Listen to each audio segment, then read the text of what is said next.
If you actually wrote down the debt, people wouldn't get hurt, except their credit ratings. If somebody has a $500,000 mortgage and their house has fallen to 250 and the bank wrote that down to 250, they just saved 250,000 in principal and interest for 30 years, 15 years for it. The homeowner did. But the bank's out money, and the people who bought and bought and bought and bought all those loans out are all out of money. Exactly. But that's the point. When you take the people who took the risk, or the banks and the investment firms that did these toxic mortgages and bundle them up, they should take the hit. And if the government has to help them to keep them from melting down, do that only when they take the hit. Don't give the banks 2 to 3 trillion for doing nothing and keep doing the same thing and paying your bonuses. So I would have said, for every, let's say, every dollar that a bank writes down, the government should have said, we'll take 30 cents to make sure the banks don't totally pay, but we got to write this 42 trillion back down to reality. Then people aren't getting kicked out of their homes. Then the foreclosures are not coming back on the market and making the real estate market worse. The government is making everything worse by being in denial and trying to keep the bubble going. We need to deleverage the bubble. When you write down debt, you destroy money, which makes dollars scarce. When you lend money, you make more dollars than the economy's growing. Our dollar has been going down for 25 years up until recently. Now it's going up. We've been telling people to buy the US dollar. Writing off loans destroys dollars, makes them more scarce, makes deflation, fewer dollars chasing goods, and it also makes the US dollar on a world scale more valuable versus other currencies. So let me clarify that. So what you're saying is we've printed a lot of money, and our habit has been to print money, give it to banks who aren't giving the consumers. No, wait, let's step back.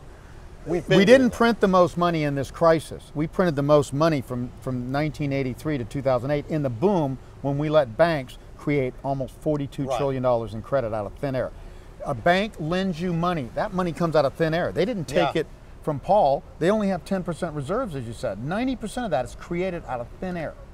That's how you create money, not the government. That's how we got there. The government only created $2 trillion in extra money as an emergency procedure, QE1, QE2 in the last few years. They didn't create all this credit. The private banking system. But the misapplication of that fix was that it went somewhere and did nothing. Well, what you're saying is if we're going to do that, if we're going to try to fix it, do it only to reward writing down of debt. Exactly. And then we get a real change in Address the economy. the real People problem. get out from under that debt. People can really start to save or consume a little bit. That would free up cash flow. Now, demographics say that consumers are going to earn less money, spend less money in the next decade, no matter what the government does. That's already done.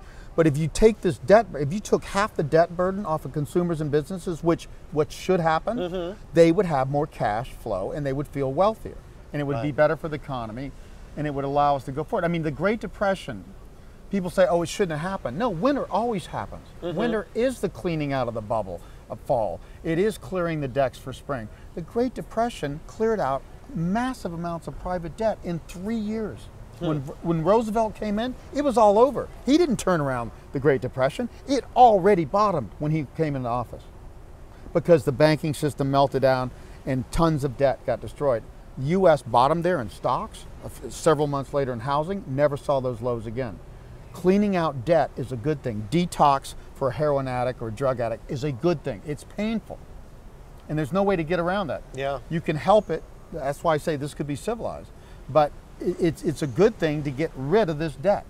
And not pretend that if we just patch it, it'll go back to what it was. The economy will go back, home prices will come back. Home prices in Japan fell 60% in the 90s, which we predicted, and never came back, never have come back at all, 20 years later. So home prices are not necessarily coming back.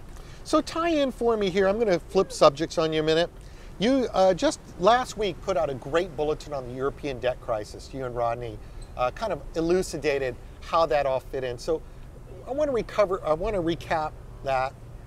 I want to go back over that and explain to us a little bit, how does Europe tie into these demographic trends, and how does it affect us in the United States, and is it coming from the same basic problem, or is it a different problem there that's turned into their own scene? Well, it's similar demographics, but slightly different problems. The baby boom around the developed world all peaked around the same time. The birth index for the baby boom peaked between like 1958 and 61 or 62 for almost every major country in the world, except for Japan. Japan didn't have a baby boom after World War II. That's why their whole bubble in real estate and stocks peaked first, went down, and we keep telling Europe and the United States, this is going to happen to you 15 years later. No, it won't happen to us. So they had their baby boom too? They had their baby boom, but earlier. Okay. But the baby boom in Europe, North America, Australia, New Zealand, even Singapore, Hong Kong, all peaked around the same time. So this is a worldwide baby boom. It's a worldwide late boom, 50s, demographic. early 60s? Yes, late Okay. 50s, early 60s. Worldwide boom that's all peaking in this time frame. The difference is that in Europe they have a bigger government or sovereign debt problem. And you notice that the countries that have the biggest debt problems, surprisingly, not surprisingly to us, are the ones that have the worst demographics. Southern Europe, Spain, Portugal, Greece, Italy. They're like the Japan of Europe. They have worse demographics going forward. Worse demographics, meaning older people, fewer older younger people from fewer births in the past. Japan was the first to peak in births, then Southern Europe, East Europe. Next is China, then Northern Europe, then North America, then Australia. It's that kind of totem pole around the developed world.